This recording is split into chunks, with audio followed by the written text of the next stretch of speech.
పరలోకము నుండి శరీరధారిగా ఈ భూలోకానికి వచ్చి మా జన్మ కర్మ పాపములను బట్టి మేము పాతాళంలో పడిపోకుండా ఉండాలని, పరలోకంలో చేరాలని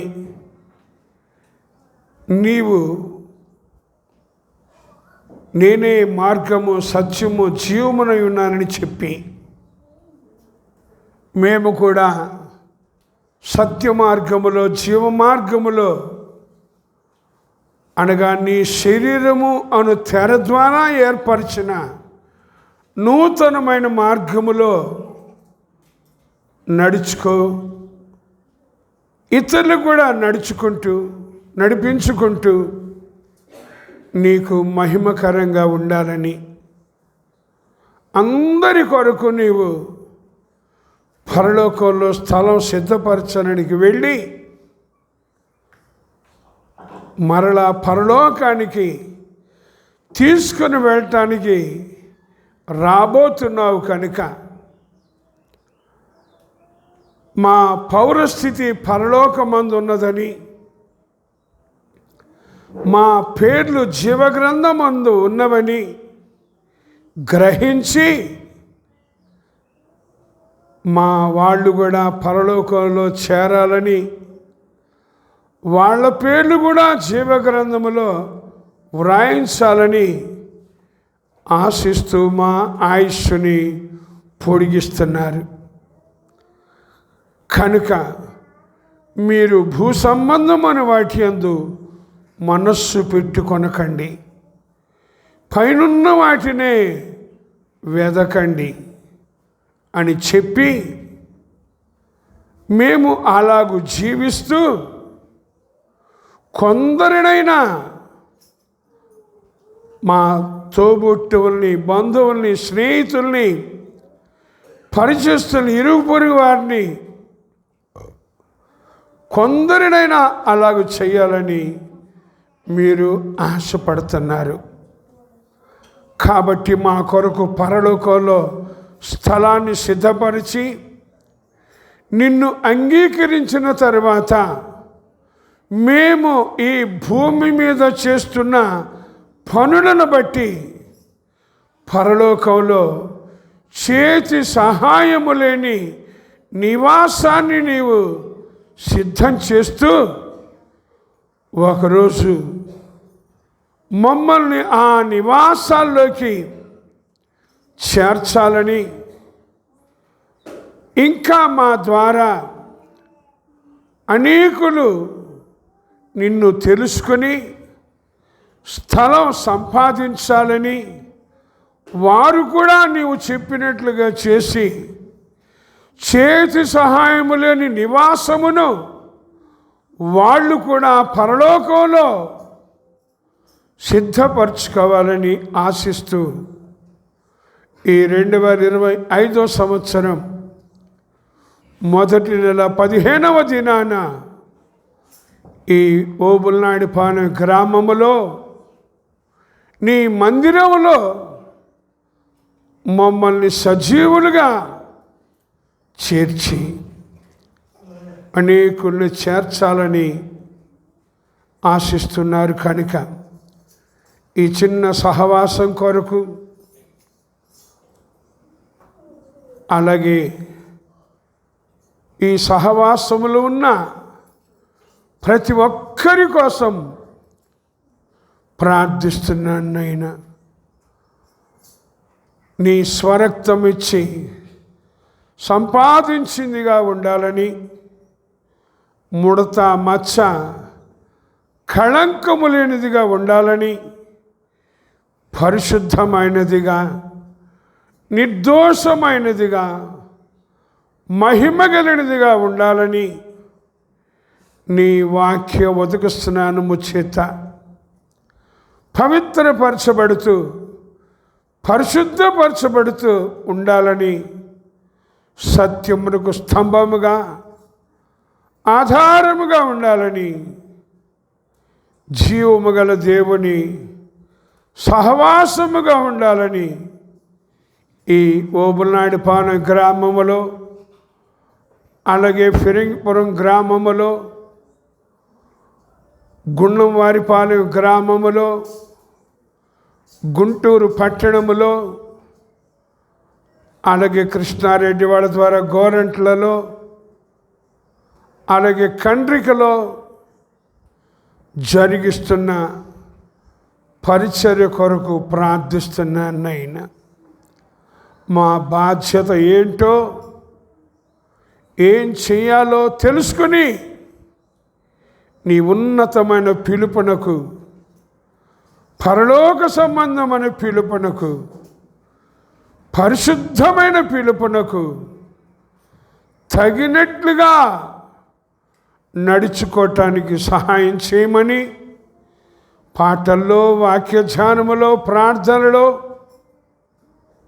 బాప్తిస్మ కార్యక్రమంలో, సండే స్కూల్ పిల్లల బహుమతి ప్రధానములో, ఆ తరువాత ప్రేమ విందు కార్యక్రమములలో తోడుగా ఉండి నడిపించి మహిమ పొందుమని, నీ చిత్తాన్ని జరిగించమని యేసుక్రీస్తు నామమున ప్రార్థించి స్తుతించి ఈ ప్రత్యేక కూడిక ప్రారంభం చేసుకుంటున్నాం. పరమ తండ్రి, ఆమేన్.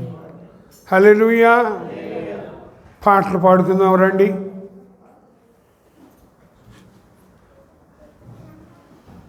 సిస్టర్స్లో ముగ్గురు.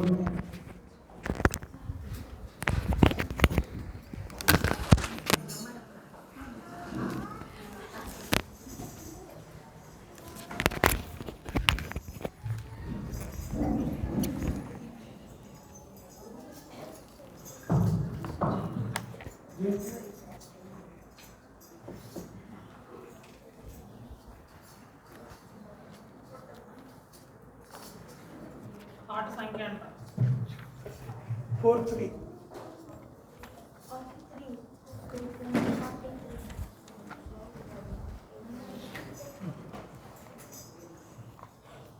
నలభై మూడో పాట ఇది పెట్టాడుగా. 43వ పాట. స్తుతియు మహిమా ఘనతా నీకే యుగ యుగముల వరకు. ఎంతో నమ్మదగిన దేవా, ఎంతో నమ్మదగిన దేవా, మా దేవుడవై మాకిచ్చితివి ఎంతో గొప్ప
121. సహన వెళ్ళాడు. సహన వెళ్ళాడు. సహన వెళ్ళాడు. 121. 121వ పాట పాడు. నా ప్రియమైన యేసు ప్రభు వేలాది స్తోత్రములు నీవిచ్చిన రక్షణకై దేవా స్తోత్రము స్తోత్రములు నీవు చేసిన ఉపకారముకై దేవా స్తోత్రము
99.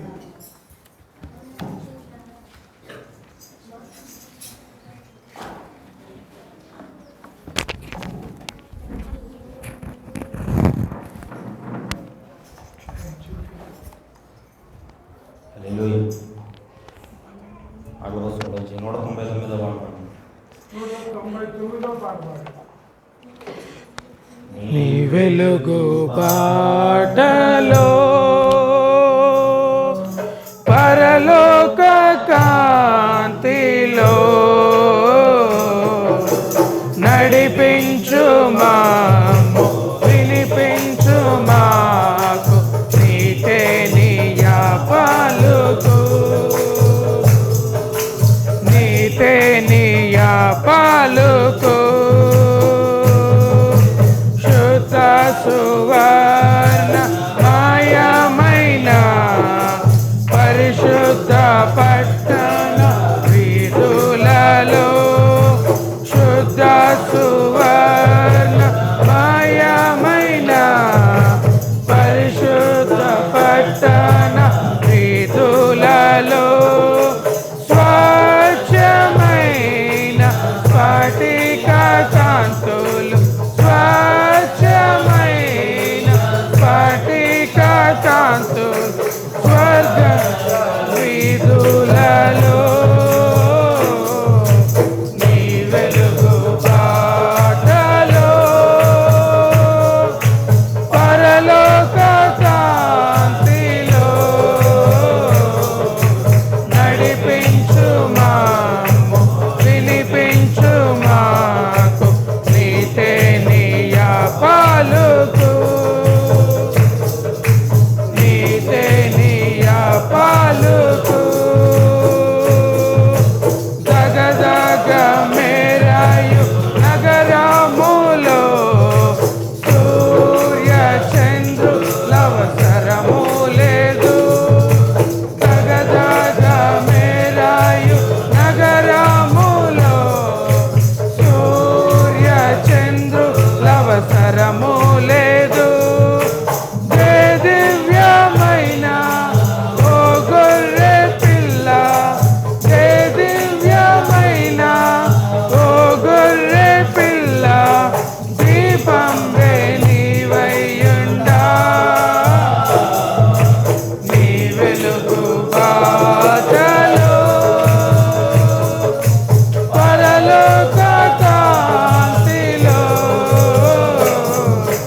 నడిపించు మాము వినిపించు మాకు నీతే నీయా పలుకు నీతే నీయా పలుకు ఆకలి తప్పులు ఆవేదనలు శోధన బాధలు లేవుగా ఆకలి తప్పులు ఆవేదనలు శోధన బాధలు లేవుగా మరణమైన దుఃఖమైన మరణమైన దుఃఖమైన ఏ వేదనలు లేవుగా నీ వెలుగు బాటలో పరలోక కాంతిలో నడిపించు మాము వినిపించు మాకు నీతే నీయా పలుకు నీతే నీయా పలుకు జీవజలమయమైన నాదులు జీవజలమూలతో పారుచుండా జీవజలమయమైన నాదులు జీవజలమూలతో పారుచుండా జీవవృక్షములు నెలవెల కాపులతో జీవవృక్షములు నెల నెల కాపులతో జీవఫలములనిచ్చుచుండ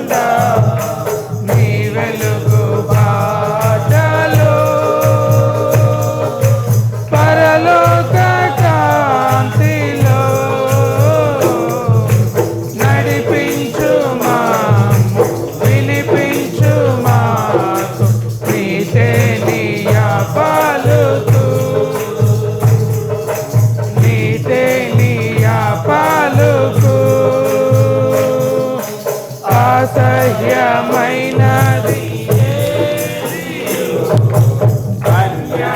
అన్యాయమైనది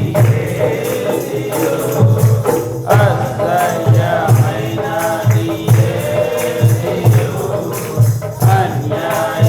అన్యాయమైనది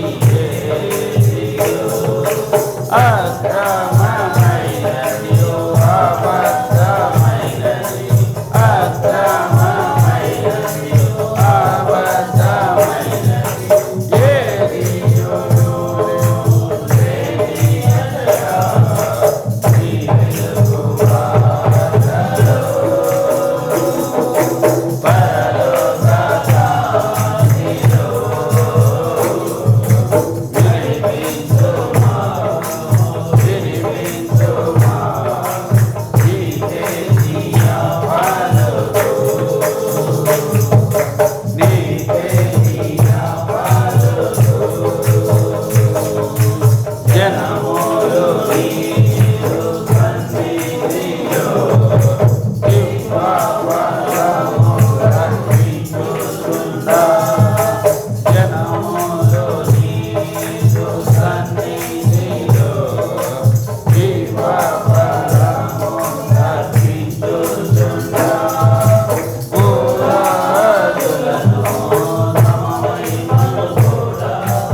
ఎంత మధురము యేసుని ప్రేమ, ఎంత మధురము నా యేసుని ప్రేమ, ఎంత మధురము యేసుని ప్రేమ, ఎంత మధురము నా యేసుని ప్రేమ.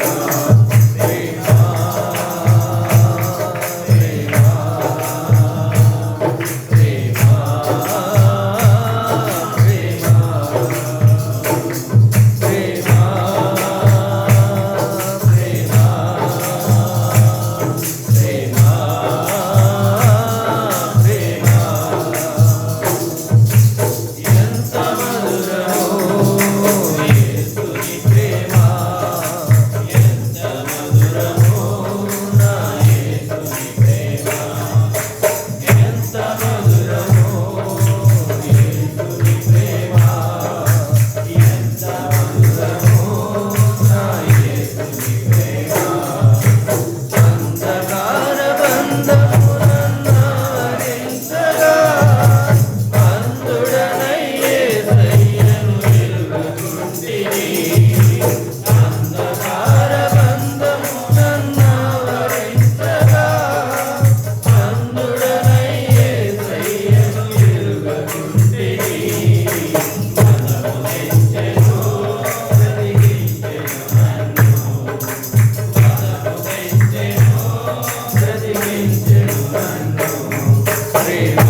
విందాం.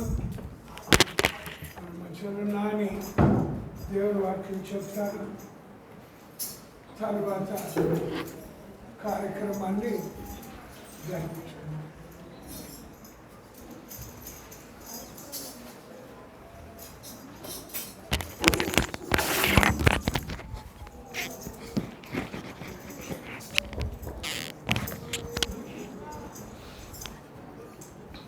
హల్లెలూయా, హల్లెలూయా, హల్లెలూయా. దేవుని నామానికి స్తోత్రాలు. మీ అందరికీ నా వందనాలు తెలియజేసుకుంటున్నానండి. దేవుడు మనకి ఇచ్చిన ఈ ప్రత్యేకమైన సమయంలో కొద్ది నిమిషాలు దేవుని మాటలను ధ్యానం చేసుకుందాం.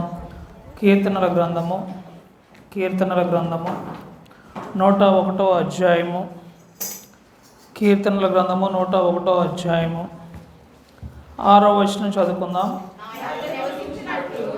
కీర్తనల గ్రంథము 101వ అధ్యాయము 6వ వచనం. నా యొద్ద నివసించినట్లు దేశములో నమ్మకస్తులైన వారిని నేను కనిపెట్టుచున్నాను. నిర్దోష మార్గమందు నడిచేవారు నాకు పరిచారకులగుదురు. చిన్న ప్రార్థన చేసుకుందామండి. పరిశుద్ధమైన తండ్రి, మహోన్నతుడైన మా దేవ, మీ ఘనమైన నామమునకు మరొకసారి ఎనలేని వందనములు, కృతజ్ఞతాస్తుతులు, స్తోత్రాలు చెల్లించుకుంటున్నాం. ప్రభువా, నన్ను మమ్మల్ని ప్రేమించి ఈ భాగ్యము నీ సన్నిధిలో ఉండే ధన్యత ఇచ్చి నైనా మిమ్మల్ని స్తుతించుకునే నైనా మిమ్మల్ని ప్రార్థించుకోవడానికి ఇచ్చిన కృపగా నీకు స్తోత్రాలు నాయన.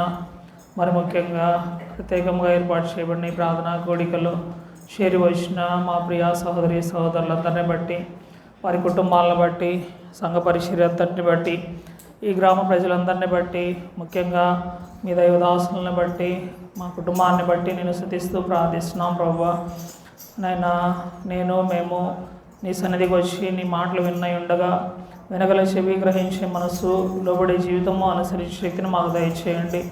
నా యొద్ద నివసించినట్లు దేశంలో నమ్మకస్తులైన వారిని నేను కనిపెట్టుచున్నాను. నిర్దోష మార్గమందు నడిచేవారు నాకు పరిచారకులు అంటున్నారు. కాబట్టి నాయనా మీ చిత్తాన్ని ఎరిగి నడుచుకోవటానికి నమ్మకస్తులముగా, నిర్దోషులుగా నీతి నిలబడటానికి కొరకు చూపించమని, మీ ఉన్నతమైన ఉద్దేశాన్ని ఎరిగి నడుచుకునేవారుగా మమ్మల్ని అందరినీ మీరే నడిపించమని యేసు పరిశుద్ధ నామమును బట్టి అడిగి వేడుకని ప్రార్థించుకొచ్చున్నాను తండ్రి. ఆమేన్. మంచిది. ఇక్కడ ఒక ప్రత్యేకమైన వాక్య భాగాన్ని మనం చదువుకున్నాం కదా. నా యొద్ద నివసించినట్లు దేశములో నమ్మకస్తులైన వారిని నేను కనిపెట్టుచున్నాను. నిర్దోష మార్గమందు నడుచువారు నాకు పరిచారకులగుదురు. దేవుడు 2 మాటలు మన ముందుకు తీసుకుని వస్తున్నారు. ఆయన కొంతమంది కొరకు కనిపెడుతున్నాడంట. ఎవరి కోసం అంటండి? నమ్మకస్తులైన వారి కొరకు. కాబట్టి నమ్మకస్తులు అనగా ఏ రీతిగా నడుచుకోవాలి, ఏ రీతిగా జీవించాలి, ఏ విషయంలో నమ్మకమైన వారుగా ఉండాలి. ఈ లోకంలో ఒక వ్యక్తిని పనిలో పెట్టుకోవాలంటేనే అతడు నమ్మకమైన వాడు కాదా, ఒక వ్యక్తికి పని అప్పగించాలంటేనే నమ్మకమైన వాడు కాదా, అవునా అని చూస్తూ ఉంటాం. ఇప్పుడు సపోజు చాలామంది అనేక ఇదిలో కలిగి ఉంటారు. సపోజ్ కొంతమంది వ్యాపారం చేసేవాళ్ళు ఉంటారు.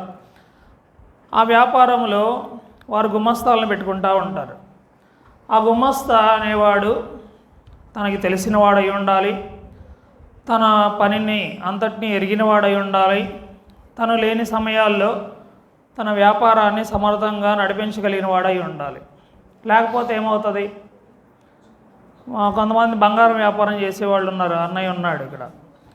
ఎవరిని పడితే వాళ్ళని ఆ బంగారం వ్యాపారంలో గుమస్తాగా పెట్టుకుంటే ఒక రోజులో ఎంత నష్టం చేయాలన్నా చేయొచ్చు. అంటే ఎటువంటి నష్టం కలుగుతుంది నమ్మకమైన వ్యక్తి లేకపోతే? అయితే దేవుడు మరి ఈ లోకంలో చేసే పనుల గురించి కాదు, కానీ దేవుడు కూడా కొంతమంది కొరకు కనిపెట్టుకుంటున్నాడంట. ఎవరి కోసం అంటండి? నా యొద్ద నివసించినట్లు దేశంలో నమ్మకస్తు. ఆయన యొద్ద నివసించడం అంటే ఆయన ఎక్కడ నివాసం చేస్తాడు? యెషయా గ్రంథంలో ఉంది కదా, నేను వారి మధ్యన నివాసము చేసి సంచరింతును అంటున్నాడు. అలాగే వినయము గల వారి యొద్ద, దీన మనస్సు కాలి వారి వద్ద నేను నివాసం చేస్తాను అంటున్నాడు. ఎక్కడిద్దరు ముగ్గురు కూడి ఉన్నారు వారి మధ్య నేను ఉంటానన్నారు. ఆయన మందిరంలో చేరవచ్చిన ప్రతి ఒక్కరిని ఆయన మన మధ్యన ఉంటున్నాడు. కాబట్టి మన మధ్యన ఉన్నప్పుడు నీవు నేను దేవునికి ఎలా కనపడాలి? నమ్మకస్తులుగా కనపడాలి. అయితే ఈ నమ్మకత్వంలో చాలా స్టెప్స్, అనుభవాలు ఉంటాయి. కాపరికి ఉండే బాధ్యత కాపరికి ఉంటుంది, విశ్వాసికి ఉండే బాధ్యత విశ్వాసికి ఉంటుంది.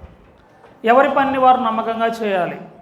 కాబట్టి నేను నీకు అప్పగించిన పనిలో, నాకు అప్పగించిన పనిలో ఎలాగా నమ్మకత్వాన్ని కలిగి ఉంటున్నాం దేవుని దృష్టిలో. ఎవరి దృష్టిలో అండి? దేవుని దృష్టిలో. కొంతమంది మనుషుల మధ్య నమ్మకంగా నటిస్తూ ఉంటారు, కానీ అది మనుషుల్ని మోసం చేసే విధానంలో ఉండొచ్చు, కానీ దేవుణ్ణి మాత్రం మోసం చేసే పరిస్థితి లేదు. అందుకనే గలతీ పత్రికలో దేవుడు అంటున్నాడు కదా, మోసపోకుడి, దేవుడు వెక్కిరింపబడడు, మనుషుడేం విత్తునో ఆ పంటనే కోసుకుని. నువ్వు మోసాన్ని విత్తితే దేవుని ఎదుట నిలబడలేవు, జాగ్రత్త. కాబట్టి దేవుడిచ్చిన తలాంతు కానీ, దేవుడిచ్చిన ఆధిక్యత కానీ, దేవుడిచ్చిన పనిని కానీ నేను ఎలా చేయాలి అంటే నమ్మకంగా చేసేవాళ్ళుగా ఉండాలి. మంచిది. కొన్ని మాటలు చూసుకుందాం. లూకాసు వార్త 12వ అధ్యాయము 42వ వచనం చదువుకుందామండి. మొదటగా, ప్రభువు ఇట్లా నేను తగిన కాలమున ప్రతి వానికి ఆహారము పెట్టుటకు యజమానుడు తన ఇంటి వారి మీద నియమించినట్టు నమ్మకమైన బుద్ధిగల గృహ నిర్వాహకుడెవడు ఎవని ప్రభువు వచ్చి వాడు అలాగూ చేయుచుండుట కనుగొననో ఆ దాసుడు ధన్యుడు, అతడు తనకు కలిగిన దాని అంతటి మీద వాని నుంచునని మీతో నిజముగా చెప్పుచున్నాను. చాలండి. ఇక్కడ ఒక ఉపమానం ప్రభువైన యేసుక్రీస్తు వారు ఆయన శరీరధారిగా ఉన్న దినాల్లో చెప్పడం జరిగింది. ఆయన ఒక ఉపమానం చెప్పారు. పేతురు వచ్చి, ప్రభువా ఈ ఉపమానం మాతోనే చెప్తున్నావా, అందరితోనే చెప్తున్నావా అంటే, తన దగ్గరకు వచ్చిన శిష్యులతో ప్రత్యేకమైన మాటలు ఆయన ఎన్నో సందర్భాల్లో మాట్లాడాడు. అలాంటి మాటల్లో ఇది కూడా ఒక ప్రత్యేకమైన మాట. ఏమంటున్నాడు ఆయన? తగిన కాలమున ప్రతి వానికి ఆహారము పెట్టుటకు యజమానుడు తన ఇంటి వారి మీద నియమించినట్టు నమ్మకమైన బుద్ధిగల గృహ నిర్వాహకుడు ఎవడు అంటే, సంఘము అనేది ఆయన ఇల్లు. అవునండి, సంఘము ఆయన స్వరక్తం ఇచ్చి సంపాదించిన ఆయన సంఘం. కాబట్టి సంఘములో తన దాసుల్ని నిలబెట్టుకొని ఆ సంఘ బాధ్యతను అప్పగించినప్పుడు ఆ దాసుడు ఎలాగుండాలంటున్నాడు? తన ఇంటి వారికి తగిన వేళ ఆహారము పెట్టుటకు ప్రతివానికి అంటే, ఇప్పుడు హాస్పిటల్లో రకరకాల పేషెంట్లు ఉంటారండి. కొంతమంది ఆస్మాతో బాధపడుతూ ఉంటారు, కొంతమంది గుండె రోగంతో బాధపడుతూ ఉంటారు, మరికొంతమంది షుగర్తో బాధపడుతుంటారు, కొంతమంది బీపీతో బాధపడుతుంటారు. ఇప్పుడు బీపీతో బాధపడేవాడికి ఎక్కువ ఉప్పు వేసి అన్నం పెట్టకూడదు, షుగర్తో బాధపడుతున్నడికి ఎక్కువ పంచదార వేసి తీపి వస్తువులు పెట్టకూడదు. తగిన వారికి అంటే వారికి ఎలా పెట్టాలా అనేది అక్కడ ఆహారం అందించే వాళ్ళకి ఒక అవగాహన ఉండాలి. వీళ్ళకి అందించే ఆహారం వాళ్ళకి ఇస్తే, వాళ్ళకి అందించే ఆహారం వీళ్ళకి ఇస్తే ఏమవుతారు? ప్రమాదం. కాబట్టి గృహ నిర్వాహకుడుగా నిలబడిన సంఘ కాపరి వారి పరిస్థితి ఏంటి, వారి యొక్క విధానం ఏంటి, వారి అవసరత ఏంటి, వారి యొక్క కష్టం ఏంటి, ఏ బాధలో ఉన్నారు, ఏ కష్టంలో ఉన్నారు, ఏ సమస్యలో ఉన్నారు, ఈ సమయంలో నేను వారితో దేవుని మాటలు ఎలా పంచుకోవాలి, ఎలాగ వివరించాలి. ఆత్మీయ ఆహారము ఇక్కడ అంటున్నాడు, తగిన వేళ ఆహారం పెట్టుకో అంటే అర్థం ఏంటంటే, ప్రతి వానికి ఆహారం పెట్టుకో అంటే, ఆహారం అనేది శరీర సంబంధమైన ఆహారం గురించి యేసుప్రభు వారు చెప్పట్లేదు, కానీ అప్పగించబడిన సంఘములో ఉన్న ప్రతి ఒక్కరికి జీవాహారము అంటున్నాడు కదా. ఆయన జీవాహారము నేనే అంటున్నాడు. అంటే ఆయన మాటలను వివరించే విధానములో శ్రేష్టమైనవి, అవసరమైనవి, పరిస్థితులు తగినట్లుగా అన్నిటినీ అంచనా వేయగలిగిన సామర్థ్యం కలిగి వచ్చిన ప్రతి ఒక్కరికి దేవుని మాటలు అందించే విధంగా ఉండాలి నమ్మకమైన దాసుడు.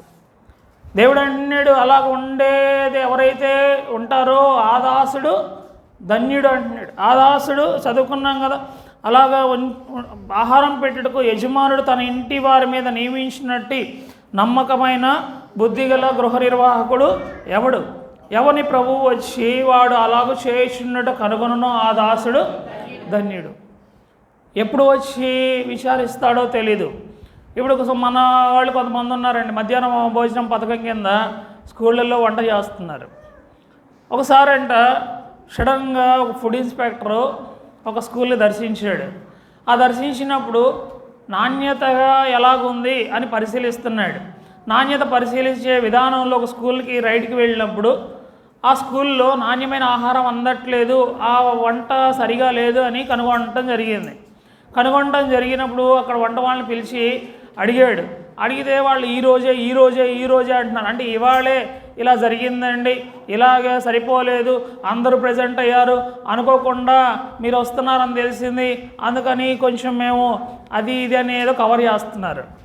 అయితే ఆ యజమానుడు ఆ యొక్క ఇన్స్పెక్షన్కి వచ్చిన అధికారి తృప్తి పడల వాళ్ళు ఇచ్చిన సమాధానంతో.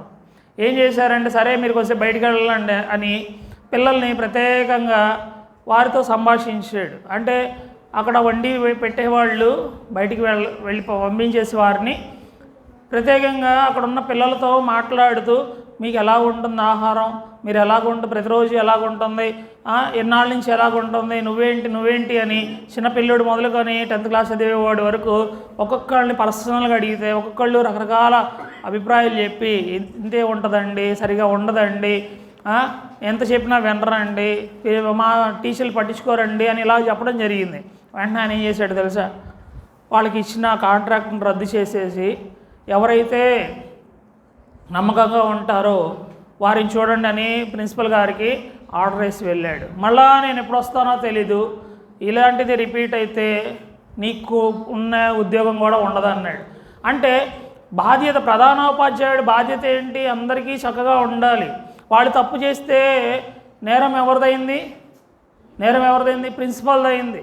బాధ్యత, ఎవరి బాధ్యత వారు చక్కగా నిర్వర్తించాలి. లేకపోతే కలుషితమైన ఆహారం తిని వారి ఆరోగ్యం అప్పుడు కాకపోయినా బలం ఉన్నప్పుడు కాకపోయినా లోపల వారి యొక్క పరిస్థితి భయంకరంగా తయారవుతుంది. కాబట్టి కొంతమంది స్లో పాయిజన్స్ పనిచేస్తాయి. అంటే నెమ్మదిగా అదేం చేస్తూ ఉంటుంది, ఆరోగ్యాన్ని దెబ్బతీస్తూ ఉంటుంది. అలాగే ఆత్మీయ ఆరోగ్యం అనేది విశ్వాసకి ఎంతో అవసరం. ఆత్మీయ ఆరోగ్యం, దేవునిలో ఎదిగే విధానం అనేది ఒక ప్రత్యేకమైన విధానం. అపవాది ఏం చేస్తూ ఉంటాడంటే గలిబిలి చేస్తూ ఉంటాడు, మోసం చేస్తూ ఉంటాడు, రకరకాల పరిస్థితులు కల్పిస్తూ ఉంటాడు, దారి తప్పిస్తూ ఉంటాడు, తెలుసుకోలేని స్థితికి, అర్థం చేసుకోలేని స్థితికి నడిపిస్తూ ఉంటాడు. బాధ్యతగా ఏం చేయాలి, సంఘాన్ని నడిపించాలి. ఒకరోజు మానేస్తే సేవకుడు నిన్ను అడిగితే నీ కోపం వస్తుంది, అవునా అండి? అంటే క్రమమైన జీవితానికి నువ్వు లోబడలేకపోతున్నావు, ఒక గద్దింపును తీసుకోలేకపోతున్నావు, ఒక హెచ్చరికను పట్టించుకోలేకపోతున్నావు. ఇది మంచిది, నేను చెప్పింది అక్కడ నమ్మకంగా యజమానుడు ఉండాలి, అలాగే నమ్మకంగా స్టూడెంట్ కూడా ఉండాలి, ఆ విద్యార్థి కూడా నమ్మకంగా ఉండాలి. ఒకరోజు వచ్చి 2 రోజులు మానేసి బాగాలేదంటే వాళ్ళ సాక్ష్యం చెల్లదు, అర్థమవుతుందా? ఒకరోజు వచ్చి 5 రోజులు మానేసి మాకు ఫుడ్ సరిగ్గా పెట్టట్లేదండి అంటే ముందంటారు నీ అటెండెన్స్ ఏంట్రా బాబు అంటారు.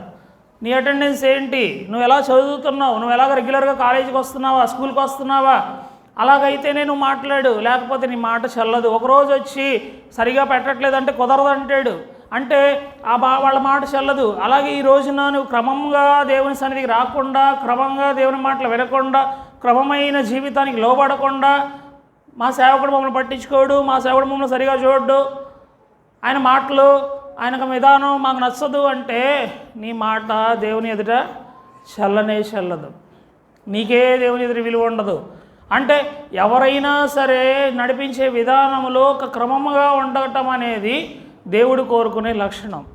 అక్రమము చేయవారులారా నా యుద్ధ నుండి పొండంటాడు. అంటే ఎవరైనా క్రమాన్ని మీరిన వాళ్ళు ఎవరైనా సరే అక్రమము చేసినట్లే. అక్కడ హోదాతో సంబంధం లేదు, అక్కడ బాధ్యతతో సంబంధం లేదు, అక్కడ విధానంతో సంబంధం లేదు. దేవుని విధానంలో అన్నీ ఆయన అనుకున్నట్టుగా జరగవలసిందే. ఆయన కనిపెడతాడంటున్నాడు, ఒకటే మాట అన్నాడు, నేను కనిపెడుతున్నాను అన్నాడు.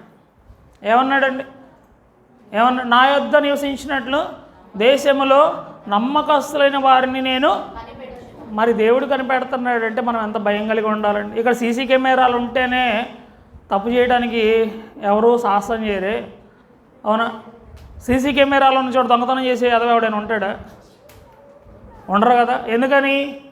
కొంతమంది కాలేజీల్లో, కార్పొరేట్ కాలేజీల్లో అక్కడ సార్లు ఎవరు ఉండరు, కానీ పిల్లలు సైలెంట్గా ఉంటారు. ఎందుకని ఉంటారండి? ఎందుకని ఉంటారు? కెమెరాస్ వాళ్ళని ఏం చేస్తున్నాయి? చూస్తున్నాయి. అక్కడ ప్రత్యక్షంగా ఉండక్కర్లేదు ఫ్యాకల్టీ, కానీ వాళ్ళు భయంతో ఉంటారు. అదే గవర్నమెంట్ కాలేజీలో ఏం చేస్తారండి? ఎప్పుడు ఎవడు వచ్చాడో తెలీదు, ఎప్పుడు ఎవడు వెళ్ళాడో తెలీదు, అసలు ఉన్నాడో లేడో తెలీదు, అసలు విన్నాడో లేడో తెలీదు. వాడికి ఏంటి? ఏ భయం ఉండదు. ఎందుకని? వాడి మీద దృష్టి పెట్టేవాళ్ళు లేరు, వాడి బాధ్యతలను పట్టించుకునే వాళ్ళు లేరు, వాడు తప్పు చేసినా హెచ్చరించేవాళ్ళు లేరు. వాడి జీవితం అనేది ఈ రోజున నీ పిల్లల్ని నువ్వు అలాంటి కాలేజీల్లో చేర్చడానికి ఎందుకు ఇష్టపడట్లేదు? లక్షలు లక్షలు వెచ్చించి ఎంతో ప్రయాసపడి వారిని ఒక మంచి కాలేజీలో చేర్చడానికి ఎందుకు ఇష్టపడుతున్నావు? ఎందుకంటే వాడి భవిష్యత్తు బాగుండాలి, వాడి జీవితం అనేది సాఫీగా సాగిపోవాలి. దానికోసము ఎన్ని విచారిస్తావో, ఎన్ని కాలేజీలు విచారిస్తావో, ఎంతమందిని విచారిస్తావో, ఎంతమందిని అడుగుతావో. ఏమంటే ఒక 2 సంవత్సరాల లైఫ్కే, స్టడీ లైఫ్కే, ఒక 4 సంవత్సరాల స్టడీ లైఫ్కే నువ్వు ఎంత జాగ్రత్తలు తీసుకుంటుంటే, నిత్యత్వాన్ని నడిపించే సంఘములో నువ్వు ఎంత క్రమాన్ని, ఎంత ఖచ్చితత్వాన్ని, ఎంత ఒక విధానాన్ని నువ్వు అవలంబిస్తున్నావు? ఎంత విధానాన్ని అవలంబిస్తున్నావు? క్రమశిక్షణ లేని కాలేజీలో చేరటానికే ఇష్టపడవే నీ పిల్లలు, మరి క్రమశిక్షణ సంఘంలో ఉండటానికి నువ్వెందుకు అనుమానిస్తున్నావు? క్రమశిక్షణతో నడిపించే దైవజనునికి నువ్వు లోబడుతున్నావా? క్రమశిక్షణతో చెప్పబడుతున్న వాక్యానికి లోబడుతున్నావా? అది మనకు కష్టమైపోయింది, అది మనకు కష్టమైపోయింది. మన ఇష్టమైనట్టు వెళ్ళిపోతున్నాం. అసలు ఎందుకు మానేస్తున్నామో చెప్పము, ఎందుకు రావట్లేదో చెప్పము, ఎందుకు ఆలస్యంగా వచ్చావో చెప్పము, ఎందుకు ముందు వెళ్ళిపోయావో చెప్పవు. ఏ విషయంలో నిన్ను నమ్మకమైన వాళ్ళుగా దేవుడు ఎంచాలి? ఎందుకు ఎంచాలి? అసలు నీ విషయంలో దేవుడి ఉద్దేశం ఏంటి? నా విషయంలో దేవుని ఉద్దేశం ఏంటి? దేవుని చిత్తం ఏంటి? అది లేకపోతే ఏమండి, దేవుడు న్యాయం తప్పే దేవుడు కాదు. ఆయన మాట బైబిల్ గ్రంథంలో రాయించాడు అంటే అంటున్నాడు కదా, నా మాటల్లో సున్నా అయినా పొల్లైనా తప్పిపోదన్నప్పుడు ఈ మాట నీ జీవితంలో క్రమంగా లేకపోతే మనం ఎక్కడుంటాం ఆలోచించండి. ఆలోచించాల్సిన సమయం. ఎందుకంటే అపవాది ఏం చేస్తున్నాడంటే భ్రమపరిచేస్తున్నాడు. ఏముందిలే, భయపడకపోతే ఏమైందిలే, అసలు నిన్ను అడగడానికి వాళ్ళు ఎవరు, ఇది కాకపోతే ఇంకోటి, ఇక్కడ కాకపోతే ఇంకో చోటికి వెళ్తావు, అసలు నీకేంట్లే, నిన్ను ఎత్తేస్తున్నాడు. ఎత్తేసి ఎక్కడ తీసుకెళ్తాడంటే ఎత్తుకొని వాడు ఎక్కడికి వెళ్తే అక్కడ తీసుకెళ్తాడు. అర్థమవుతుందా? వాడు ఎక్కడికి వెళ్తే అక్కడ తీసుకెళ్తాడు. కాబట్టి ఎంతో జాగ్రత్తగా నీ జీవితాన్ని కాపాడుకోవాలి. దేవుడు నీ కోసము ఆయన ఎందుకు ఈ లోకానికి వచ్చారో నువ్వు గుర్తుపెట్టుకోవాలి. ఎటువంటి పరిస్థితి నుంచి విడిపించడానికి ఆయన అంతగా తగ్గించుకున్నాడు. భయంకరమైన అగ్నిగుండాన్ని నీకు దూరం చేయాలని, నీ పాప శిక్షను నీ నుంచి తీసివేయాలని, నీ దోషములను అతిక్రమాలన్నిటినీ తుడిచివేయాలని ఆయన వ్యక్తిగతంగా. అందుకనే పౌలు గారు అంటున్నారు కదా, విరోధముగా ఉండిన పత్రమును సిలువకు మేకులతో కొట్టి దాని మీద చేవ్రాతను తుడిచివేసి అది మనకు అడ్డము లేకుండా ఎత్తివేశాడు. మరి అన్నటికి జ్ఞాపకం చేసుకోడంట. అంటే దేవుని దగ్గర నీకు ఎటువంటి ఇది లభించింది, ఎటువంటి కృప దొరికింది. మరి ఆ కృపలో కొనసాగడానికి నువ్వెందుకు సంశయిస్తున్నావు? ఎందుకు అనుమానిస్తున్నావు? ఎందుకు ఉండలేకపోతున్నావు? ఎందుకు నీ మనసు కష్టపడుతుంది? తప్పు చేసావు, లేకపోతే క్రమంగా ఉండు, లేకపోతే వాక్య ప్రకారం జీవించు, నువ్వు జాగ్రత్తగా నీ జీవితాన్ని కొనసాగించుకోకపోతే ప్రమాదం. అంటే ఈ రోజున అంగీకరించే స్థితిలో క్రైస్తవ సమాజం అనేది లేదు. ఎంతసేపటికి భ్రమలో ఆశీర్వాదమని, లేకపోతే ధనమని, లేకపోతే మరేదో అని అది మన మనస్సుకి ఏం చేస్తుందండి? మన శరీర సంబంధమైన మనసుకి ఏం చేస్తుంది? బలాన్ని ఇస్తుంది. ఆ శరీర సంబంధమైన మనస్సు మనల్ని ఏం చేస్తుందంటే భ్రమలో బతికేట్టు చేసేస్తుంది. కానీ ఒక ఆశీర్వాదం నీ దాకా రావాలి అంటే దేవుడి ఉద్దేశించింది నువ్వు చేయగలగాలి. ఆయన మాట వినకపోతే ఇందాక చెప్పారు కదా అబ్రహాం ఏం చేశాడంటండి, భార్య మాట విని హాగరుతో వెళ్ళాడంట. దేవుడు ఊరుకున్నాడా? ఏమంటున్నాడండి తర్వాత? నేను సర్వశక్తి గల దేవుడను, నా సన్నిధిలో నడుచుచు నిందారహితుడవై ఉండు అంటున్నాడు. అంటే ఏంటి? నీ మీద ఒక నింద పడే ఛాన్స్ ఉంది. నేను అనేవాడిని నేను పిలిచాను, నేను అనేవాడిని నేను నడిపేస్తున్నాను, నా ప్రకారం నువ్వు జీవించకుండా నీ ఇష్టం వచ్చినట్టు జీవిస్తే కుదరదన్నాడు అబ్రాహాముతో కూడా. అబ్రాహాముతోనే ఆ మాట అన్నాడు. అంటే మనం ఏం విన్నామని మనం ఇదవ్వాలండి? అసలు ఏం విన్నాం? ఎంత అక్రమమైన జీవితంలో జీవిస్తున్నామో తెలుసా? ఎంత అప్రమకస్తులంగా ఉంటున్నామో తెలుసా? ఏమండి, నువ్వు చేసేది ఏంటో చెప్పవు, నువ్వు ఎందుకు రాలేదో చెప్పవు, అసలు ఏమాత్రం సంబంధం లేనట్లుగా వస్తే ఎలాగుందండి మన ఫీలింగ్?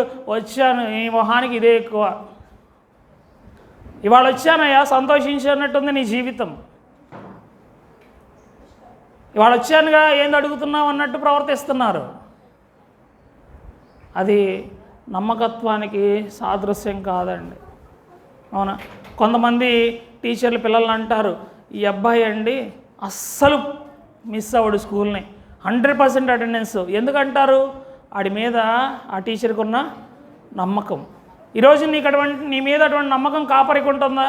సరే, కాపరి నిన్ను చూడలేదు, ఒకవేళ చిన్న సంఘాటికి చూస్తున్నారు, ఇక్కడ పెద్ద సంఘం చూడరు, అర్థం కాదు, ఎవరు వచ్చారో ఎవరు వెళ్ళారో తెలియదు.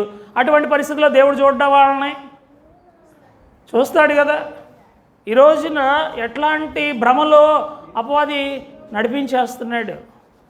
నమ్మకత్వం, ఆయన పనిలో నమ్మకత్వం, ఆయన ఆరాధించే విధానంలో నమ్మకత్వం, ఆయన స్తుతించే విధానంలో నమ్మకత్వం, ఆయన మాటను నమ్మే విషయంలో నమ్మకత్వం. ఇప్పుడు టీచర్ చెప్పే అకాడమిక్స్ లెసన్స్ వాడికి తెలియవు, వాడు చెప్తుంటే వాడు అంటాడు, ఎవడు చూసి వచ్చాడే నేను చదవను, నేను విన్నా అంటే ఎవరికంటే నష్టం? అవి నేర్చుకోకపోతే వాడు పరీక్షల్లో ఫెయిల్ అయిపోతాడు. అవి చదవకపోతే వాడు గట్టెక్కలేడు, వాడు ఉత్తీర్ణుడు అవ్వలేడు, తద్వారా ఫెయిల్ అయిపోతాడు. ఈ రోజున దేవుడు పెట్టే పరీక్షలో నువ్వు పాస్ అవ్వాలి, ఆయన అనుమతించే ప్రతి దాంట్లో నువ్వు విజయం సాధించాలి అంటే క్రమం తప్పక దేవుని సన్నిధిలో చెప్పబడుతున్న ప్రతి మాటను నీ హృదయపూర్వకంగా నువ్వు నమ్మాలి, ధ్యానించాలి, నెమరు వేసుకోవాలి, పరీక్షించుకోవాలి. ఆ మాట ప్రకారం నేనున్నానా లేదా? ఈ రోజున అసలు ఏం చెప్తున్నామో ఏం వింటున్నామో పట్టించుకునే స్థితిలో మనం లేవండి. ఏం వింటున్నామో మళ్ళీ దాని గురించి ఆలోచించే స్థితిలోనే మర్చిపోతున్నాం. అందుకని ఇందా చెప్పారు కదా, నీ వాక్యము నన్ను బ్రతికించి ఉన్నది. నీ హృదయంలో వాక్యము ఉంటే ఏం చేస్తుంది? ఆత్మలో జీవింపజేస్తాడు. నీ ఆత్మ జీవించిన స్థితిలో ఉంటుంది. లేకపోతే ఏం చేస్తాడండి? నీవు జీవించుచున్నావన్న పేరు మాత్రం ఉన్నది, కానీ నువ్వు ఇతరవే. యేసుప్రభు వారి గురించి రాయబడిన మాట ఏంటి? మన అపరాధముల చేత మన పాపముల చేత చచ్చిన స్థితిలో ఉన్న మనల్ని ఆయన ఏం చేశాడు? క్రీస్తుతో కూడా బ్రతికించాడు కదా. మరలా అదే దేవుని నోటి నుండి ప్రకటన గ్రంథంలో విభిన్నమైన మాట వస్తుంది. బతికించామని పిలబడిన మనము అంటున్నాడు, నీవు జీవించుచున్నావన్న పేరు మాత్రం ఉన్నది, కానీ పుత్రవే. మరి ఎంత జాగ్రత్త పడాలండి, ఎంత జాగ్రత్త పడాలి.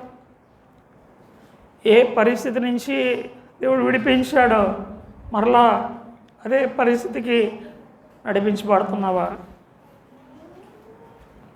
ఏ స్థితి నుంచి నిన్ను లేవనెత్తాడో మరలా అక్కడికే నువ్వు వెళ్ళిపోతున్నావా?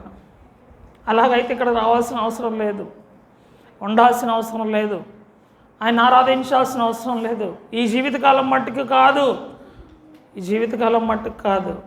మరి అలాగ దేవుడి కొరకు నువ్వు జీవిస్తున్నావు. నమ్మకమైన బుద్ధిగల దాసుడు వెంటనే అన్నాడు కదా, మరలా 44వ వచనం నుండి 45వ వచనం నుండి, అయితే ఆ దాసుడు నా యజమానుడు వచ్చుటకు ఆలస్యము చేస్తున్నాడని తన మనస్సులో అనుకొని దాసులను దాసీలను కొట్టి తిని త్రాగి మత్తుడిగా ఉండసాగితే వాడు కనిపెట్టిన దినములోను ఎరుగని గడియలోను ఆ దాసుని యజమానుడు వచ్చి వాని నరికించి అపనమ్మకస్తులతో కూడా వానికి పాలు నియమించును. తన యజమానుని చిత్తం ఎరిగి ఉండి సిద్ధపడక అతని చిత్తము చొప్పున జరిగింపక ఉండు దాసునికి అనేకమైన దెబ్బలు తగులును. ఎంత ప్రమాదకరమైన స్థితి వస్తుందో, ఎంత ప్రమాదకరమైన స్థితికి వెళ్ళిపోతారో. ఏమండి, ఉపేక్షించడంట అవకాశం ఇవ్వడంట. ఎప్పుడు వస్తాడో యేసుప్రభు వారు చెప్పాడా? అందుకని అంటున్నాడు కదా, ఆ గడి అయినను ఆ దినమైనను మీకు తెలియదు కనుక మీరు ఎలాగ ఉండాలి? జాగ్రత్తగా ఉండాలి. ఇక్కడ కూడా అదే అంటున్నాడు. వాడు ఎలాగున్నాడంటే యజమానుడు ఆలస్యం చేయుచున్నాడు మనస్సులో అనుకొని. ఈ రోజున మనం కూడా అలాంటి ఆలోచన విధానంలోనే ఉన్నాం. ఏమో ఇప్పుడు వస్తాడంటావా? ఏమండి, ఇప్పుడు 12:30 అయింది, 1 రావడానికి గ్యారంటీ ఉందా? దేవుడు ఉందా? నీకు నమ్మకం ఉందా? ఏమనుకుంటావంటే ఇవాళ రాడులే, రేపు రాడులే, ఎప్పుడు వస్తాడోలే. గుర్తుపెట్టుకోవాలి వాక్యాన్ని. ఎప్పుడు వస్తాడో తెలియదు. ఆ గడి ఏంటో, ఆ సమయం ఏంటో తెలీదు. కాబట్టి ఎంతో జాగ్రత్తగా నేను దేవుని కొరకు జీవించాలి, దేవుని చిత్తాన్ని జరిగించాలి, నమ్మకస్తులుగానే ఉండాలి. కాపరి నిన్ను అడుగుతుంటే నువ్వు ఆయాసపడకూడదు, కోప్పడకూడదు. ఎందుకంటే వాళ్ళు లెక్క చెప్పాలి. చూద్దాం హెబ్రీలకు రాసిన పత్రిక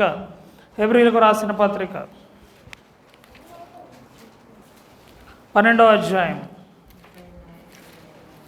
హెబ్రీలకు రాసిన పత్రిక 12వ అధ్యాయం 17వ వచనం చదువుకుందామా? 13వ అధ్యాయం 17వ వచనం. మీ పైని నాయకులుగా ఉన్నవారు లెక్క ఒప్పచెప్పవలసిన వారి వలె మీ ఆత్మలను కాయిస్తున్నారు. వారు దుఃఖముతో ఆ పని చేసిన యెడల మీకు నిష్ప్రయోజనము కనుక దుఃఖముతో కాక ఆనందముతో చేయనట్లు వారి మాట విని వారికి లోబడి ఉండుడి. ఇక్కడ అంటున్నాడు కదా, మీ పైని నాయకులుగా ఉన్నవారు లెక్క అప్పచెప్పవలసిన వారి వలె మీ ఆత్మలను కాయిస్తున్నారు. ఇప్పుడు మా నాన్నగారు నాకు 10,000 ఇచ్చారండి. అరే పలానా పనికి ఇస్తున్నాను, నువ్వు ఆ పని చేసుకొని రా అని చెప్పారు. ఆయన 10,000 ఇచ్చారు. రకరకాల పనులు చేసుకొని నేనేం చేశానంటే ఒక 8,000 ఖర్చు పెట్టాను, 2,000 ఆయన చేతికి ఇచ్చాను. ఆ 8,000 ఖర్చు అయిపోయిందని ఒక మాట అంటే సరిపోయిద్దా? ఏం చేయాలి? ఆ 8,000 దేనికి ఎంత ఖర్చు పెట్టాను, ఎక్కడ అది వాడాను, ఏ పరిస్థితికి అది వినియోగించబడింది, దానికి ఇంత ఖర్చు అయింది వివరణ నేను ఇవ్వాలి. అంటే ప్రతి దానికి ఒక లెక్క ఉంది. ఒక డబ్బులకే లెక్క ఉంది, నీకు ఇవ్వబడిన వస్తువులకి లెక్క ఉంటుంది. ఇప్పుడు వంట వండి పిలుచుకున్నారండి, ఒక 500 మందికి వంట చేయమని. మీరు ఏం చేస్తారు? సరుకులన్నీ తెచ్చి ఆడ పెట్టారు. వాడు జనరల్గా 500 మందికి రాస్తారు. కానీ కొద్దిసేపు అయిపోగానే సరిపోవట్లేదండి, ఇంకో 10 కేజీలు తెమ్మంటే నువ్వేమంటావు? ముందు రాసావు కదయ్యా లెక్క, ఇప్పుడేంది సరిపోదంటున్నావు? 500 మందికి రాయమన్నాను కదా, 500 మందికి రాసావు కదా, మళ్ళా ఏంటి అని అడుగుతావా అడగమా? అంటే ఏదన్నా వస్తువుకి నువ్వు లెక్క కడుతున్నావు, ఏదైనా డబ్బులకి లెక్క కడుతున్నావు. మరి సంఘంలో ఉన్న ఆత్మలకి లెక్క లేదంటారా? లెక్క దేవుడు అడగడా? వాటికైనా ఆ డబ్బు కాకపోతే ఇంకో అవసరమైతే కొనుక్కుంటాం, ఇంకో పనుడు కాదు ఇంకోటి చేత వంట చేయించుకుంటాం. కానీ ఆత్మ గనక నరకానికి వెళ్ళిపోతే దేవుడు ఊరుకోడు. ఆయనకు ఒక్క ఆత్మ కూడా నశించిపోవడం ఇష్టం లేదైతే, ఒక్క ఆత్మను కూడా పోగొట్టడం దేవునికి ఇష్టం లేదైతే, మరి ఒక 10 మంది లేదా 100 మంది ఉన్న సంఘంలో 50 మంది నరకానికి వెళ్తే దేవుడు ఊరుకుంటాడంటారా? ఏమండి, మరి ఆ 50 మంది లెక్క ఎలా చెప్పాలి దైవజనుడు? ప్రభు వాళ్ళు రాకపోతే నేను అడగలేదయ్యా, వాళ్ళు వినకపోతే నేను పట్టించుకోలేదయ్యా, వాళ్ళు లోకంలో ఆచారాలు అనుసరిస్తే నేను ఊరుకున్నానయ్యా అంటే దైవజనుడు తాట తీసేస్తాడు దేవుడు. అర్థమవుతుందా? కాబట్టి దైవజనుడు ప్రతిదీ పట్టించుకోవాలి. నీ కుటుంబంలో జరిగేది ఏంటి, నువ్వు చేస్తున్నది ఏంటి, నీ పరిస్థితి ఏంటి, నీ పని ఏంటి, చెప్పకుండా వెళ్ళిపోతే ఒకటే మాట చెప్పేస్తాడు దేవుడికి నాకు సంబంధం లేదయ్యా, వాళ్ళు నాకు చెప్తే నేను చేసేవాడిని, నా దాకా వాళ్ళు రానిలేదు, వాళ్ళు ఇష్టమైనట్టు వాళ్ళు చేసుకున్నారు, ఇంకా నాకు ఎక్కడ అవకాశం ఇచ్చారు అంటే అప్పుడు తప్పంతా నీ మీదే ఉంటుంది. తప్పంతా నీ మీదే ఉంటుంది. ఈ రోజున అలాగా చేసేసేవాళ్ళు ఉన్నారు.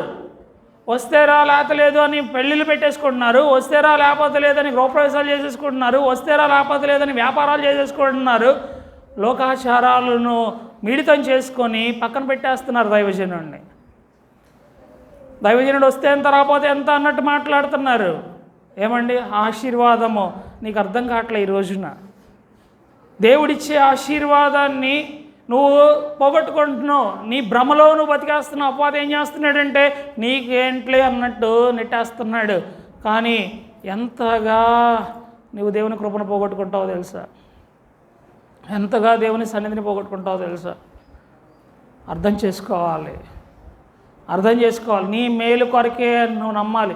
ఏమండి నువ్వు గ్రాండ్గా ఉండాలని దైవజనునికి ఇష్టం ఉండదా? ఒక మాట చెప్పండి.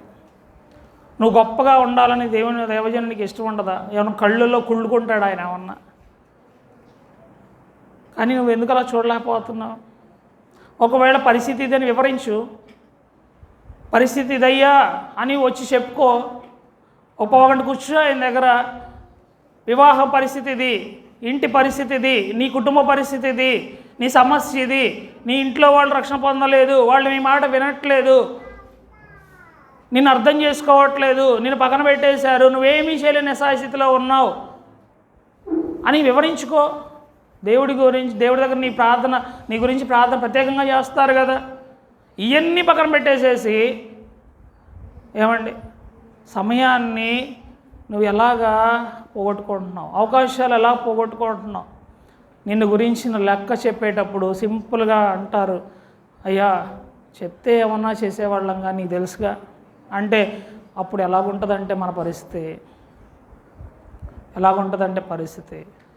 అందుకని అంటున్నాడు నమ్మకమైన తన పరిధిలో యజమానుడు లేకపోతే దాసుడు దైవజనుడు నమ్మకంగా ఉండాలి. నీ పరిధిలో నువ్వు నమ్మకంగా ఉండాలి. ఈ రోజున ఎలాంటి వాతావరణం సంఘంలో ఉంటుంది, ఎలాంటి పరిస్థితులు సంఘంలో దేవునికి కనపడుతున్నాయి. నా ఇంట్లో అంటున్నాడు, నా యొద్ద నివసించినట్లు దేశంలో నమ్మకస్తులైన వారిని నేను కనిపెట్టుచున్నాను. ఇక్కడే నమ్మకంగా లేకపోతే పరలోకంలో మనం నమ్మకంగా ఉంటామని దేవుడు ఎలాగనుకుంటాడు? అవండి నేను ఇక్కడ నమ్మకంగా లేకపోయినా పరలోకంలో నమ్మకంగా ఉంటానంటే దేవుడు వెండవు. ఎందుకంటే పరలోకంలోనే ఉండిన లూసిఫరే ఏం చేశాడండి? దేవుణ్ణి ఏం చేశాడు? మరి ఎలా నమ్ముతాడు దేవుడు? అంటాడు, అయ్యా నేను మహిమా ప్రభావములతో నాకంటే కొంచెం తక్కువ వానిగా చేసుకున్న వాడే పరలోకంలో నన్ను పక్కన పెట్టాడు, నువ్వు వచ్చి ఏం చేస్తావులే ఇక్కడ రావద్దులే అంటాడు. సింపుల్గా అనేస్తాడు. అక్కడికి వచ్చి నమ్మకంగా ఉంటానంటానికి కుదరదు. ఇక్కడే ఎట్లా ఉండాలి? నమ్మకంగా ఉండాలి. మన ఆలోచన అంతా అది. ఇక్కడ ఎలాగున్నా పర్లేదులే కానీ ప్రభువా పరలోకంలో ఎలాగుంటాను, నమ్మకంగా ఉంటాను అనుకుంటాం. అసలు ఛాన్సే లేదండి, అసలు ఛాన్సే లేదు. ఆ భ్రమలో మనం బతకూడదు. ఇక్కడ నమ్మకంగా ఉంటేనే రేపొద్దున పరలోకంలో నీకంటూ ఒక స్థానం ఉంటుంది. నమ్మకంగా లేకపోతే ఆ స్థానాన్ని దేవుడు తీసివేయటానికి ఏమాత్రం వెనకాడ్డు. అర్థమవుతుందా? కాబట్టి ఎంత జాగ్రత్తగా నువ్వు ఉండాలి, నేను ఉండాలి. ఎంత జాగ్రత్తగా ఉండాలంటారు, ఎంత భయం కలిగి ఉండాలంటారు. నువ్వు లోకంలో మనుషుల ముందు భయపడకపోయినా పర్లా, దేవుని సన్నిధిలో దేవుని ముందు కూడా భయపడకపోతే, దేవుని వాక్యానికి కూడా భయపడకపోతే, లోపడకపోతే ఇంక నేను తప్పించేవాళ్ళు ఎవరు అంటారు? దేవునికే భయపడను నువ్వు, దేవుని మాటకే భయపడను నువ్వు, ఇంకెవరికి భయపడతావు? ఎవరికి భయపడతావండి? దేవుడు అంటేనే భయం లేకపోతే దేవుడు ఎలాగ మనల్ని చూస్తాడు అనుకుంటున్నారు? మరి ఎలాగ ఉండాలి, ఎలా నడుచుకోవాలి? ప్రభు నేను ఎలాగ ఉంటున్నాను, ఏం చేస్తున్నాను? దేవుడు అందరినీ గుర్తుపెట్టుకోవాలి, నమ్మకమైన వారిగా ఆయన ఎంచాడు. హల్లెలూయా, హల్లెలూయా. అందరినీ నమ్మకమైన వారిగా దేవుడు ఎంచాడు. అందరినీ దేవుడు అలాగే రక్షించుకున్నాడు. అందరినీ దేవుడు అలాగే తన ప్రేమను ఇచ్చాడు, అందరికీ అలాగే ఇచ్చాడు. అందుకని పౌలు గారు అంటున్నారు కదా, తిమోతికి వ్రాసిన మొదటి పత్రిక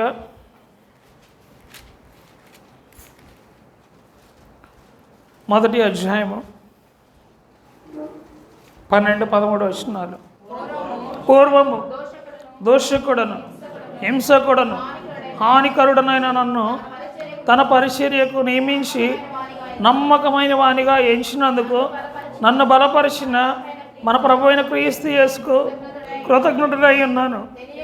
తెలియక అవిశ్వాసం వల్ల చేసేది కనుక కనుకరింపబడితేని. ఆయన ఒప్పుకున్నాడు, తెలియక నేను ఇదివరకు చేసిన పనులన్నీ తెలియక అవిశ్వాసం వల్ల చేశాను కనుక కనికరించాడు దేవుడు నన్ను. ఇప్పుడు పరిచర్యను అప్పగించాడు. ఇంకా నేను తెలియదంటే కుదరదు నాకు అంటున్నాడు. ఇంకా దేవుని దగ్గరకు వచ్చి దేవుని మాట వింటూ దేవుని పని చేస్తూ నాకు తెలియదు అని నేనంటే తప్పు నాదే అని ఒప్పుకుంటున్నాడు ఆయన. ఈ రోజున మనం అంటాం తెలియదండి ఎలాగ చెప్పాలో అంటాం. ఏమంటామండి? ఎలా చెప్పాలో తెలియలేదండి అంటాం. సింపుల్గా అంటాం. తెలియలేదు అంటానికి నీకు ఎటువంటి ఆస్కారం లేదు. తెలుసుకొని మసలాల్సిందే. దేవుని వాక్యం తెలియదు అంటానికి లేదు, దేవుని ఆజ్ఞ తెలియదు అంటానికి లేదు, దేవుని ఆరాధించే విధానం తెలియదు అంటానికి లేదు, సంఘంలో ఉండే విధానం తెలియదు అంటానికి లేదు. నాకు ఎవరు చెప్తారండి అనకూడదు. నువ్వు ఆశ ఉంటే దేవుడు నీకు నేర్పిస్తాడు. ప్రతిరోజు నేర్పిస్తానంటున్నాడు, ప్రతి సమయంలో నేర్పిస్తానంటున్నాడు. వాళ్ళు ఎవరైనా సరే నేర్పిస్తానంటున్నాడు. ఆయన అంటున్నాడు కదా, నా కాడి ఎత్తుకొని నా యొద్ద నేర్చుకొనడి అంటున్నాడు. నేను సాత్వికుడను దీన మనస్సు కలవాడను, నా కాడి ఎత్తుకొని నా యొద్ద నేర్చుకోనండి అండి. మరి నేర్చుకునే మనసు నీకు లేకపోతే తెలియదంటానికి లేదు. నువ్వు నేర్చుకునే స్థితి ఎల్లప్పుడూ కలిగి ఉన్నా. ఎప్పటి వరకు అంటే ఎప్పుడూ నేర్చుకోవాలి. మొన్న ఒక షార్ట్ చూస్తా అంటున్నాడు జాకీర్ హుస్సేన్ గారి గురించి, ఆయన మాట్లాడే మాట గురించి. జాకీర్ హుస్సేన్ గారు ఎవరు అంటే ప్రపంచ ప్రఖ్యాత తబలా ప్లేయర్. ఆయనంట తబలా మీదే ఎన్నో రకాల వాయిద్యాల్ని వాయిస్తాడంట. ఒక తబలా మీదే ఒక చిన్న 2 కుండల మీదే ఏం చేస్తాడంట ఆయన ఎన్నో వాయిద్యాల నుంచి వచ్చే స్వరాన్ని పుట్టించగలడంట. ఆయన చివరి రోజుల్లో అన్నాడంట, ఐఎమ్ ఏ ట్రైనర్ అన్నాడంట. ఐఎమ్ ఇన్ ట్రైనింగ్ అన్నాడంట. అంటే ఏంటి? నేను ఇంకా సంగీతం గురించి నేర్చుకునే దశలోనే ఉన్నాడు అన్నాడంట. ఒక సంగీతం గురించి నేర్చుకోవడానికి ఆయనకి జీవితకాలం పట్టింది. అలాగే కొన్ని విషయాలు నేర్చుకోవడానికి జీవితకాలం చదివే వాళ్ళు ఉన్నారు. మరి దేవాదేవుని గురించి, ఆయన విధి విధానాల గురించి, ఆయన పద్ధతుల గురించి, ఆయన వాక్యం గురించి ఓ 10 సంవత్సరాలు సరిపోయిద్ది అంటారా? ఒక 20 సంవత్సరాలు సరిపోయిద్ది అంటారా? ఈ రోజున వాక్యం నీకు చెప్తుంటే కొంతమంది ఫేస్ పెడతారు, మాకంతా వాక్యం, ఈ వాక్యం చాలాసార్లు విన్నామంటారు. అవునండి, ఏంటండి మనకు తెలిసింది? ఏం తెలుసు? అబ్రహములో వాక్యాన్ని వినే మనసు లేకుండా, వాక్యాన్ని నేర్చుకోవాలన్న తపన లేకుండా ఏం చేస్తున్నాం? నిర్లక్ష్యం. వాక్యం వినే విషయంలో నిర్లక్ష్యం, వాక్యాన్ని చదివే విషయంలో నిర్లక్ష్యంగా దేవుని సన్నిధిలో కూర్చొని దేవునికి ఎంత బాధ కలిగిస్తున్నామో తెలుసా? ఏమండి, నువ్వు చెప్తుంటే నీ పిల్లాడు నీ మాట వినకుండా హ్యాపో అంటే నీకు ఎట్లుంటుందండి? మరి దేవునికి నీ నుంచి నా నుంచి ఆయన ఎంత బాధపడుతున్నాడు? ప్రతి ఆదివారం బాధపడి, ప్రతి శనివారం బాధపడి, ప్రతి మంగళవారం బాధపడి, ఇలాంటి ప్రతి సమయంలో బాధపడి రేపు పొద్దున ఆయన ముందు నిలబడ్డప్పుడు ఆ బాధ అంతా కోపంగా మారిపోయింది. ఆ బాధ అంతా ఎలా మారిపోయింది? కోపంగా మారిపోయింది.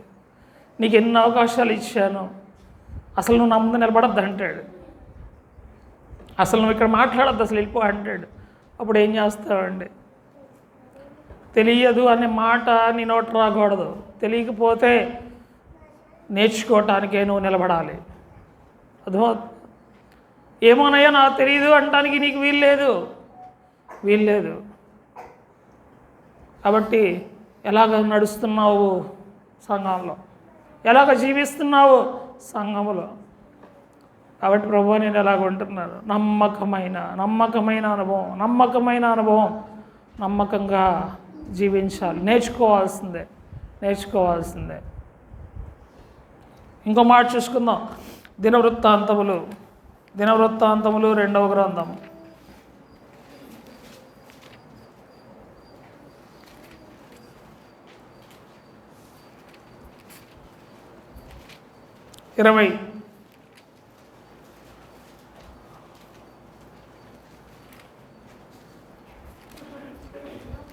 31వ అధ్యాయం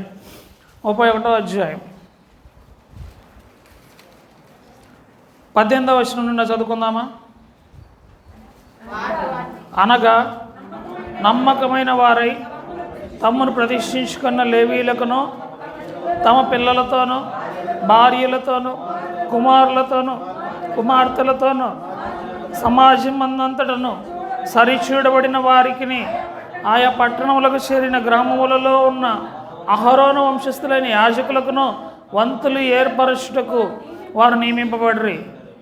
పేళ్ల చేత చెప్పబడిన అజనులు యాజకులలో పురుషులకు అందరికీ లేవీయులలో వంశముల చొప్పున సరిచూడబడిన వారికి అందరికీ వంతులు ఏర్పరచుటకు నియమించబడిరి.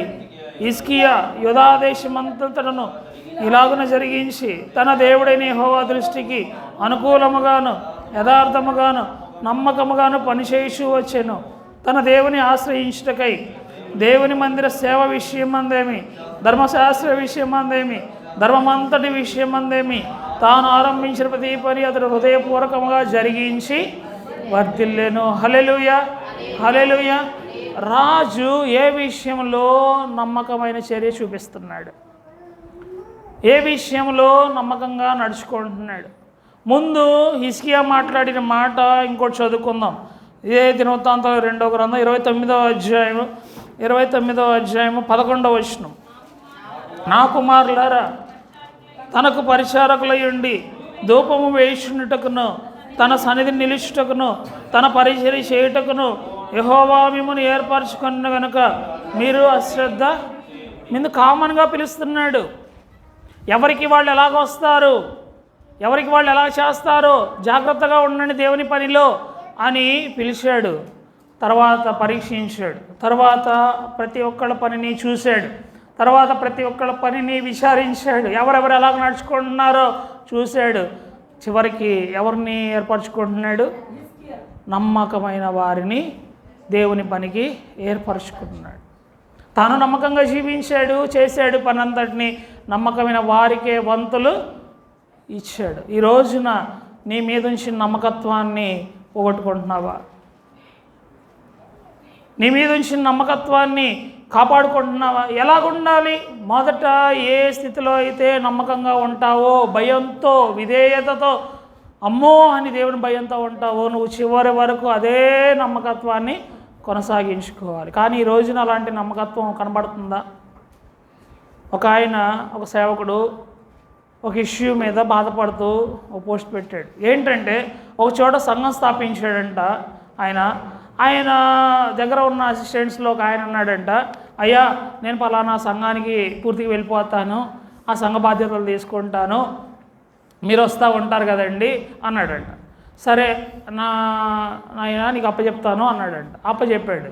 అప్పచెప్తే మొదట అక్కడ ఇద్దరే ఉన్నారు.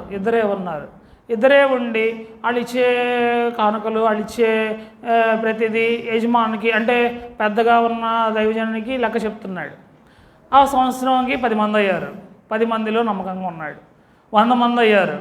2 సంవత్సరాలకు 3 సంవత్సరాలకు కొన్ని సంవత్సరాలకి 100 మందికి లెక్క చెప్పాడు. తర్వాత 10 సంవత్సరాలకి ఆ సంఘ సభ్యులు 700 అయ్యారంట.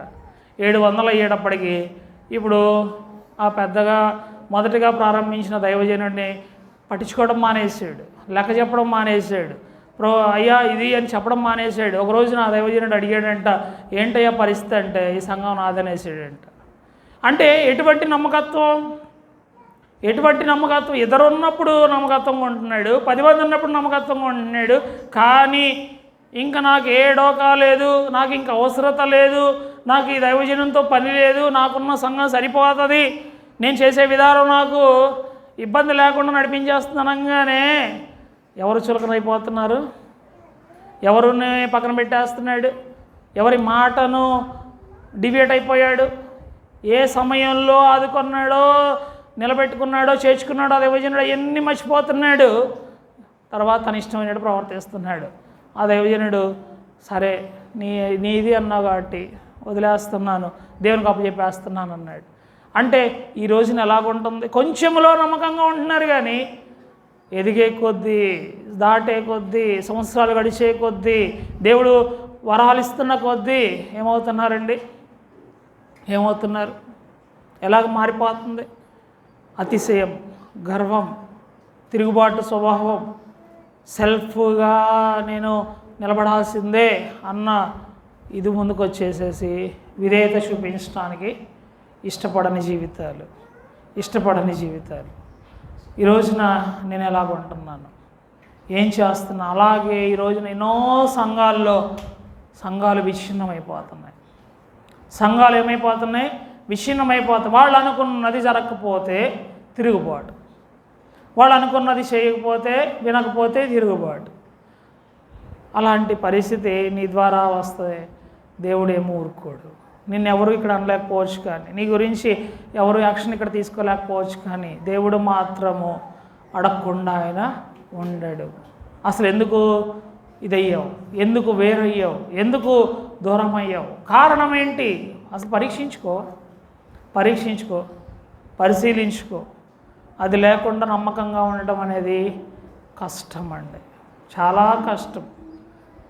దేవుడైతే అంటున్నాడు, నమ్మకమైన వారిని నేను కనిపెట్టుచున్నాను. నమ్మకమైన వారిని కనిపెట్టి, అది ఎన్ని పరిస్థితులున్నా. ఇంకొక మాట చూసుకొని ముగించుకుందాం. మత్తయి సువార్త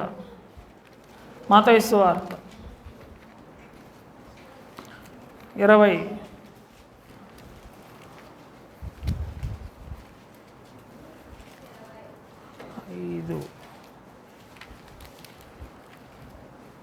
25వ అధ్యాయం